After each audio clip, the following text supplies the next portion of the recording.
നമസ്കാരം. ഇടുക്കി ലൈവിലേക്ക് സ്വാഗതം. നെടുങ്കണ്ടത്ത് ജോലി തേടിയെത്തിയ അസം സ്വദേശിനി ബലാത്സംഗത്തിന് ഇരയായി. ഭർത്താവിനൊപ്പമെത്തിയ യുവതിയെയാണ് അസം സ്വദേശികളായ 4 പേർ ഉപദ്രവിച്ചത്. ഒരാൾ ബലാത്സംഗത്തിന് ഇരയാക്കുകയും മറ്റു 3 പേർ ലൈംഗികമായി ശാരീരിക ഉപദ്രവം ഏൽപ്പിക്കുകയുമായിരുന്നു.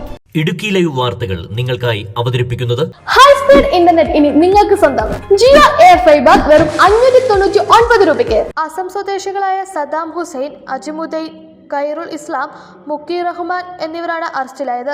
ഇന്നലെ രാത്രിയാണ് അസം സ്വദേശിനിയും ഭർത്താവും കുട്ടിയും ജോലി തേടി നെടുങ്കണ്ടത്തെത്തിയത്. തുടർന്ന് അസം സ്വദേശിയായ സദാം താമസിക്കുന്ന സ്ഥലത്തേക്ക് ഇവരെ കൂട്ടിക്കൊണ്ടു പോവുകയായിരുന്നു. ഒപ്പം സദാം ഇയാളുടെ മറ്റു സുഹൃത്തുക്കളെയും വിളിച്ചു വരുത്തി.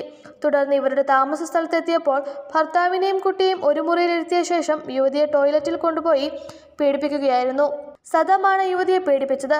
ഒപ്പമുണ്ടായിരുന്ന അസം, അജ്മുദ്ദീൻ, ഖൈറുൽ ഇസ്ലാം, മുക്കി റഹ്മാൻ, സദാം എന്നിവർ ലൈംഗികാതിക്രമം നടത്തുകയും ശാരീരികമായി ഉപദ്രവിക്കുകയും ചെയ്തുവെന്നും യുവതി പോലീസിന് മൊഴി നൽകിയിട്ടുണ്ട്. ഇന്ന് രാവിലെയാണ് ഏകദേശം 11 അവർ സ്റ്റേഷനിൽ ഹാജരായി. അവർക്ക് ആസാം സ്വദേശിനിയായ ഒരു ഭാര്യയും ഭർത്താവും അവർ ഇന്നലെ രാത്രി ജോലി അന്വേഷിച്ച് നെടുങ്കണ്ടത്ത് എത്തിയാണെന്ന് അറിയിച്ചു. തുടർന്ന് അവരൊരു സുഹൃത്തുമായിട്ട് ബന്ധപ്പെട്ടാണ് ഇവിടെ എത്തിയത്.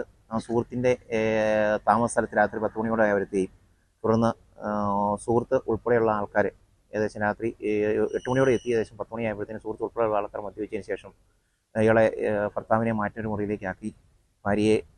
ഒരാൾ ഭാര്യയെ ബലാത്സംഗം ചെയ്യുകയും മറ്റു 3 പേർ അവരോട് മോശമായിട്ട് ശാരീരികമായ ഉപദ്രവങ്ങൾ ഉണ്ടാക്കുകയും ചെയ്തു. തുടർന്ന് ഇന്ന് രാവിലെ അവർ റൂമിൽ നിന്ന് നെടുങ്കണ്ടം ടൗണിലെത്തി. ഇപ്പോൾ അവിടെ ആൾക്കാരെ കാണുകയും ആൾക്കാരോട് അവർക്ക് ബുദ്ധിമുട്ടുകളെ പറ്റി അറിയിച്ചപ്പോൾ അവർ പോലീസ് സ്റ്റേഷൻ കാണിച്ചു കൊടുക്കുകയും ചെയ്തു. തുടർന്ന് അവർ പോലീസ് സ്റ്റേഷനിൽ എത്തിയതാണ്. തുടർന്ന് ഇതുമായിട്ട് ബന്ധപ്പെട്ട ആൾക്കാരെ പോലീസ് അന്വേഷിച്ച് വരവേ ഇവിടെ അടുത്ത് തന്നെ ടൗണിലുണ്ട് എന്ന് പേര് ലഭിച്ചതിനെ തുടർന്ന് അവരെ നമ്മൾ കസ്റ്റഡിയിലെടുക്കുകയും തുടർന്ന് അതുമായിട്ട് ബന്ധപ്പെട്ട കസ്റ്റഡിയിലെടുക്കപ്പെട്ട ആൾക്കാർ നൽകിയ വിവരമനുസരിച്ച് മറ്റ് 4 പ്രതികളെയും ഇന്നേ ദിവസം തന്നെ കസ്റ്റഡിയിലെടുത്തിട്ടുണ്ട്.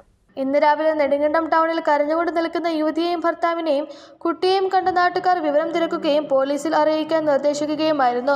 പോലീസ് കാര്യങ്ങൾ അന്വേഷിച്ചപ്പോഴാണ് ബലാത്സംഗ വിവരം പുറത്തറിയുന്നത്. പിടിയിലായ പ്രതികളെ നാളെ കോടതിയിൽ ഹാജരാക്കും. Idukki live news, Nedumkandam. Idukki live വാർത്തകൾ നിങ്ങൾക്കായി അവതരിപ്പിച്ചത് ഹൈ സ്പീഡ് ഇന്റർനെറ്റ് ഇനി നിങ്ങൾക്ക് സ്വന്തം. ജിയോ എയർ ഫൈബർ വെറും 599 രൂപയ്ക്ക്. 800 പരം digital TV channels, 15 OTT platforms, പ്രതിമാസം 1000 GB ഡേറ്റ, കൂടാതെ സെറ്റ് ബോക്സ് തികച്ചും സൗജന്യം. തടസ്സമില്ലാത്ത ഇന്റർനെറ്റ് സേവനങ്ങൾക്കായി ഇപ്പോൾ തന്നെ സ്ക്രീനിൽ കാണുന്ന നമ്പറുമായി ബന്ധപ്പെടുക.